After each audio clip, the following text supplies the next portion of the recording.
കോൺഗ്രസ് നേതൃത്വത്തിൽ ഉരുണ്ടുകൂടിയ പടപ്പുറപ്പാടിൽ തോറ്റ KPCC president K. സുധാകരനും പ്രതിപക്ഷ നേതാവ് വി.ഡി. സതീശനും പുറത്തേക്കുള്ള വഴി തുറക്കുന്നു. സുധാകരൻ ലോക്സഭാ തെരഞ്ഞെടുപ്പിൽ തോറ്റാൽ സ്ഥാനത്യാഗത്തിന്റെ ഗതിവേഗം കൂടുമെന്ന് രാഷ്ട്രീയ വൃത്തങ്ങൾ കണക്കുകൂട്ടുന്നു.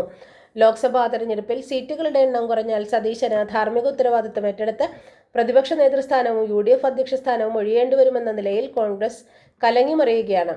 പുതിയ പ്രതീക്ഷാ നേതാവായ തിരുവഞ്ചൂർ രാധാകൃഷ്ണനെ കുടിയിരുത്താനുള്ള നീക്കങ്ങൾക്കും ശക്തിയേറി. പ്രതിസന്ധികൾ ഉരുണ്ടുകൂടുന്ന പശ്ചാത്തലത്തിൽ രമേശ് ചെന്നിത്തലയെ കെ.പി.സി.സി പ്രസിഡന്റായി അവരോധിക്കാനുമുള്ള സാധ്യതയുണ്ട്.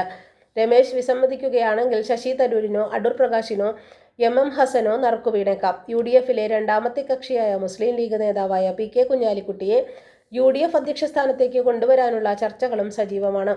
സുധാകരനും സതീശനും തമ്മിൽ 1 വർഷത്തിലേറെ കാലമായി നിലവിലുള്ള ചേരിപ്പോര് മൂർധന്യാവസ്ഥയിലെത്തിയത് ഇരുവർക്കും വിനയാകുന്നു എന്നാണ് കോൺഗ്രസ് വൃത്തങ്ങൾ നൽകുന്ന സൂചന.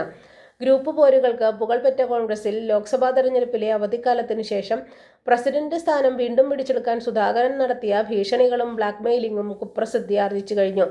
ഇതിൽ പ്രതിഷേധിച്ച് ആക്ടിംഗ് പി.സി.സി പ്രസിഡന്റായിരുന്ന എ ഗ്രൂപ്പ് നേതാവ് എം ഹസൻ സുധാകരന്റെ സ്ഥാനാരോഹണ ചടങ്ങ് ബഹിഷ്കരിച്ചതോടെയാണ് പൊട്ടിത്തെറിക്ക് ആക്കം കൂടിയത്.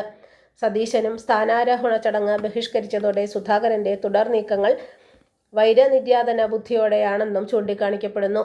നടപടിക്ക് വിധേയരായവരെ തിരിച്ചുകൊണ്ടുവന്ന് പാർട്ടിയെ ശക്തിപ്പെടുത്തുന്നതിന് പകരം അവരെ എതിർപ്പാളയത്തിലെത്തിക്കുന്ന സുധാകരന്റെ നിലപാടിനെ ഗ്രൂപ്പ് മറന്നാണ് കോൺഗ്രസ് നേതൃത്വം ചോദ്യം ചെയ്യുന്നത്. പാലക്കാട് എ.വി. ഗോപിനാഥ്, പത്തനംതിട്ട ഡി.സി.സി പ്രസിഡന്റായിരുന്ന ബാബു ജോർജ്, പിണറായിക്കെതിരെ ധർമ്മടത്ത് മത്സരിച്ച C. Gopinath, Travancore Devaswom board president P K. Prashanth എന്നിവരെ പാർട്ടിയിൽ ഉറപ്പിച്ചു നിർത്താൻ സമയമുണ്ടായിട്ടും പോകുന്നവർ പോകട്ടെ എന്ന സുധാകരന്റെ നയം നേതൃത്വത്തിന് വൻ ക്ഷീണമാണ് ഉണ്ടാക്കിയതെന്നും സുധാകര വിരുദ്ധർ പറയുന്നു. പാർട്ടിയിലെ ചേരിപ്പോരുകൾ പൊതുമണ്ഡലത്തിലേക്ക് വലിച്ചിട്ട് കോൺഗ്രസിനെ നാണം കെടുത്തുകയാണ് സതീശൻ എന്ന് കരുതുന്നവരും ഏറെ. സുധാകരന്റെ ചെയ്തികൾക്ക് കടിഞ്ഞാണിടണമെന്നാവശ്യപ്പെട്ട എ ഗ്രൂപ്പ് ഇതിനകം ഹൈക്കമാൻഡിനെ സമീപിച്ചു കഴിഞ്ഞു. ലോക്സഭാ തെരഞ്ഞെടുപ്പ് കഴിഞ്ഞാൽ ഉടൻ നേതൃത്വത്തിൽ അടിമുടി അഴിച്ചുപണി നടത്തണമെന്നാവശ്യപ്പെട്ട് ഐ ഗ്രൂപ്പും ഹൈക്കമാൻഡിലെത്തി. എന്തായാലും തെരഞ്ഞെടുപ്പ് ഫലം വരുന്നതിനു പിന്നാലെ സുധാകരന്റെയും സതീശന്റെയും തല ഉരുളുമെന്ന് ഏതാണ്ട് തീർച്ചയായി കഴിഞ്ഞു.